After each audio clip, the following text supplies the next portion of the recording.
Welcome to Session 8, Women Who Live with Purpose. In order to complete this, you will watch this video plus the two parts that are involved in this module, Women Who Live with Purpose. Let's begin with today's daily lesson.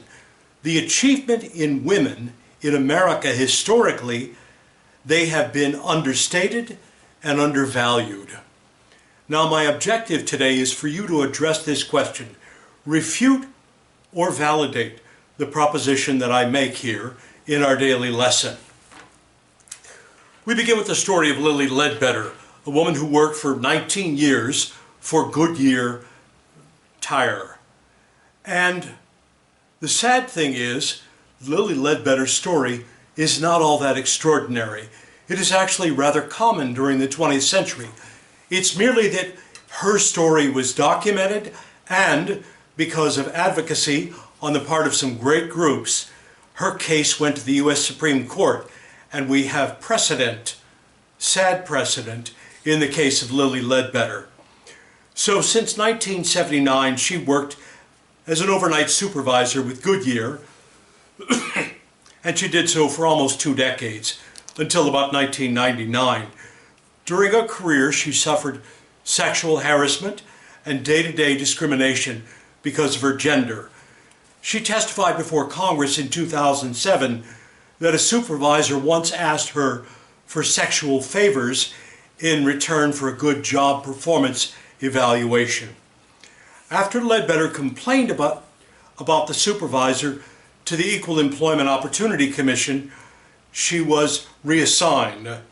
But Ledbetter felt that while she felt isolated at work, she experienced a long-term pattern of discrimination at Goodyear. Now, she got periodic pay raises, but all compensation information was kept confidential at the company. She actually received a top performance award in 1996. Shortly before she was due to retire in 1999, an anonymous co-worker slipped a note into her mailbox at work comparing her pay against that of 3 similar supervisors, all of whom were male. Ledbetter was making at the time $3,727 a month, while men doing the same job were paid $4,200 to $5,200 per month. Ledbetter filed a complaint with the EEOC and was then promptly reassigned to lifting heavy tires and working at the night shift. She sued Goodyear, which claimed it paid Ledbetter less than other male workers because she was not a good supervisor, despite the fact that her performance evaluations said otherwise. A jury awarded Ledbetter $3.3 million, but the amount was later reduced to $300,000. Goodyear appealed, as they had the power to do because it's a large corporation with pretty significant resources. Ledbetter had few resources. Luckily, she got a group to take her cause pro bono at no charge, and the case went finally to the U.S. Supreme Court. The court ruled 5-4 that Ledbetter was not entitled to compensation because she filed her claim more than 180 days after receiving her first discriminatory paycheck. Now, how was she supposed to know that the men were making more? How was she supposed to know that 19 years before she should have filed this claim? This matter got to the attention of the Congress, and when President Barack Obama became president, his first law that he signed was the Lilly Ledbetter Act. Now, it didn't do Lilly any good, but it did good, it did well, we think, for generations of women, including those of you in this class, who do not have to comply with that 180 days since you should have known thing. Lilly Ledbetter. Mary Beth Tinker. Mary Beth Tinker was a 13-year-old junior high student in Des Moines, Iowa in the middle of the 1960s. The U.S. was at war in Vietnam, and Tinker and her other friends were very sensitive to the loss that America was achieving. There were obviously people in the neighborhood, in the town, that she knew had died in Vietnam. She and her friends decided what they would do is they would wear black armbands, a universal symbol of mourning, to school one day. The school district heard about it, and they decided that they would make such displays, including the wearing of armbands, forbidden to students. Matter of fact, she and her friends did come to class with the armbands, and they were thrown out and suspended from school. Mary Beth Tinker was 13 years old. She was a young, courageous young woman who wanted silently to express her protest against the nation's policy. The Supreme Court ruled on February 24th, 1969, by a vote of 7-2, that students did not lose their constitutional rights just because they were students. That was a significant case. Mary Beth Tinker later became a nurse and has spent her life, literally, you can look her up on the web and find that she still has a foundation where she speaks about First Amendment rights. And she goes to lots of schools and gives many talks to emphasize the importance of having opinions and expressing opinions in a lawful way. Now, Edith Galt Wilson. Edith Galt Wilson was President Wilson's second wife. His first wife died. He courted the widow of a jeweler there in Washington and finally married her. Wilson was under a great deal of stress. Wilson, remember, was the only president who had a PhD in political science, had been president of Princeton University, and who had a law degree from the University of Virginia, a well-schooled man. A man who understood the part of history, the part of Congress, the part of the president in making war and making peace. When the Paris Peace Conference came up after the Great War ended, what we now call World War I, he went to that conference. And he worked as hard as he possibly could to achieve something he called the League of Nations. He was not successful. After returning from the conference, he got sick. And part of his illness was, as it turned out, a massive stroke. He was taken upstairs to the residence in the White House. The only people that saw him were his wife, the White House butler who served, Dr. Grayson, his physician, and that was it.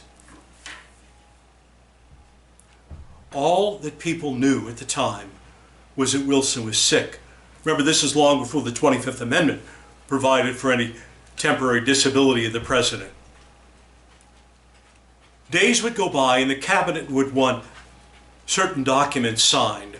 Mrs. Wilson said, "I'll take them up to the president and he'll sign them." She would come back with typed memoranda from the president, signed by the president, documents signed by the president. Meanwhile, Dr. Grayson and the butler and Mrs. Wilson knew that he had not regained the power of speech, was paralyzed on one side, was probably not conscious during most of this period.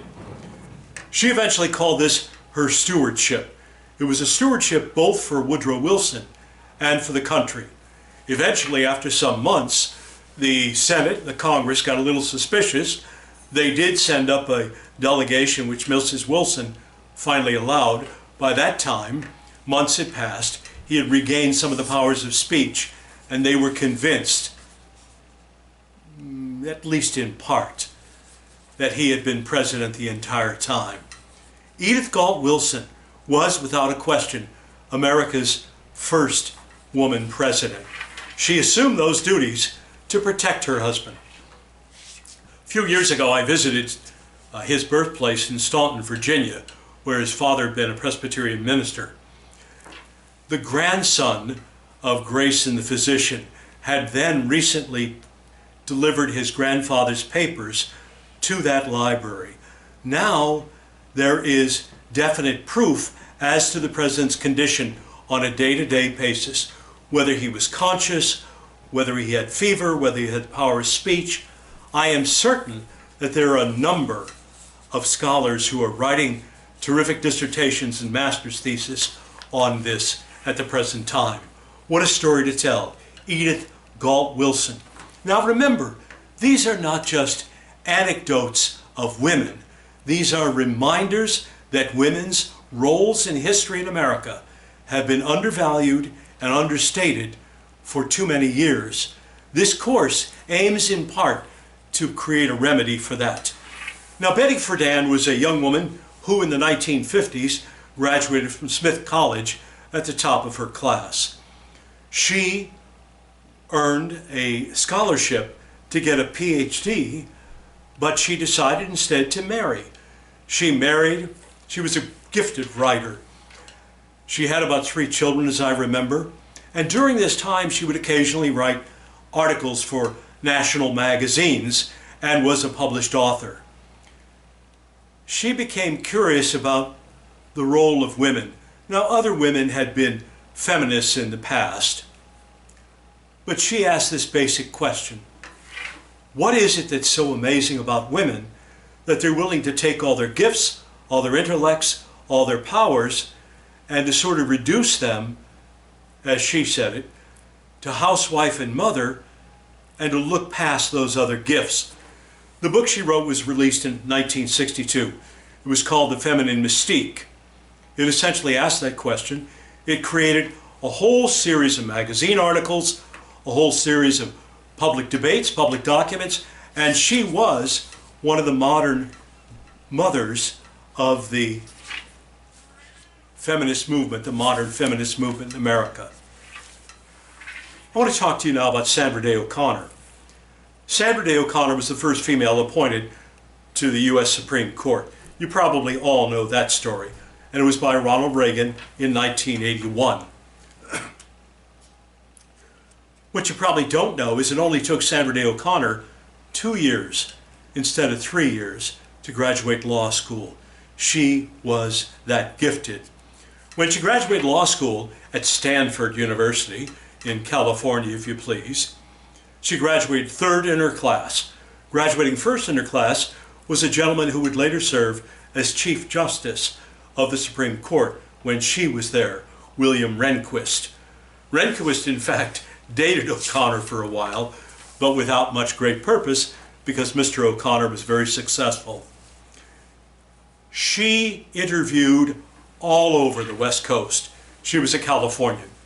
The only job offer that she got was as a legal secretary.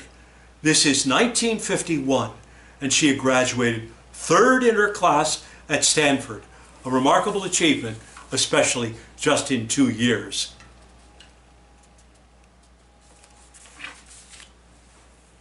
Why was America so wrong about Sandra Day O'Connor? Why were these women so poorly judged in their time? Ledbetter, as a supervisor on the production line in Alabama for Goodyear Tire, Edith Galt Wilson for her remarkable achievements, Mary Beth Tinker as a modest junior high girl, and finally Sandra Day O'Connor for the first and one of the most remarkable Chief Justice members of the Supreme Court, a Justice of the Supreme Court. This is a question we have to answer in history, and America still has to answer in our times. Now, I have a friend of mine who was in the Kansas legislature in 1974, and he reminded me when he was in that legislature, there was a debate on the floor of the House as to whether or not women should be allowed admittance to the University of Kansas Medical School in 1974, because after all, when they just get married after graduation, get pregnant, and never practice, and an education would be wasted on them. Now, of course, medical schools and law schools are essentially divided at least half and half, men and women, not by design, but because some of the finest applicants to both professional schools are women. These are some of the lessons. Now go ahead and watch the videos of the modules. Women who lived with purpose.